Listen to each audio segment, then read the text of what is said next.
if he were describing something he'd seen in a movie instead of something he had done with his own hands.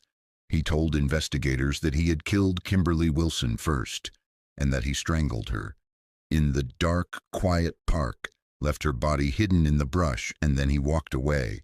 But that night, something gnawed at him, a loose end. He told detectives that he suddenly panicked, realizing Kim might have told her parents where she was going, who she was meeting. What if they knew? What if they figured it out?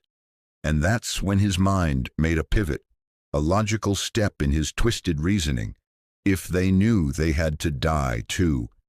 Baranyi didn't hesitate. He armed himself with a baseball bat and a combat knife and made his way to the Wilson residence, a home he had visited before, a family that had welcomed him in, not knowing they were embracing a monster. He slipped in quietly through a sliding glass door that had been left slightly open. Rose Wilson was the first to die. She was asleep in her bed when Baranyi raised the bat and brought it down on her head again and again. The sound of her screams woke Bill Wilson, who charged in to protect his wife. But he was no match for a bat and a knife wielded by a teenager who had come there with only the intention to kill. Baranyi turned on him next, striking, stabbing, letting the man die with his own hands.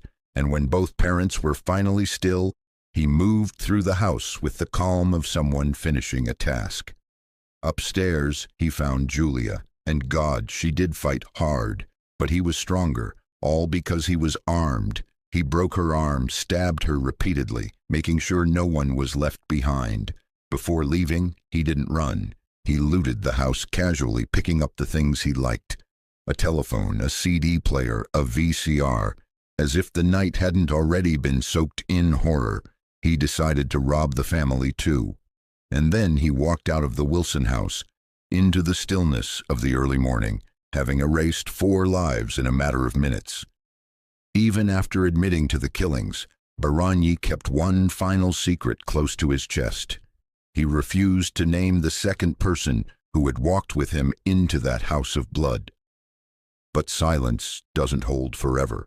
The detectives already had a name in mind: David Anderson. He'd been questioned before. His name had floated around in the darker corners of Kim's social circle. But now, with Baranyi's confession out, Anderson's presence in the story felt heavier, more suspicious. So they brought him back in. This time, Anderson's story shifted. He claimed he had lied before. He hadn't been playing video games with Baranyi the night of the murders, as he originally said. Instead, he told investigators he'd been out driving a truck owned by his girlfriend's father, supposedly traveling between Bellevue and Seattle. A long night drive, all alone. Detectives took it all in. They wrote it down. But they didn't buy it, because along with the fresh confession came another crack in the alibi. Anderson now admitted that he knew Baranyi had been planning to kill the Wilson family, not just talking nonsense like teens sometimes do, but planning seriously, and for a while now. Anderson told police that his connection to the Wilsons came through Kim.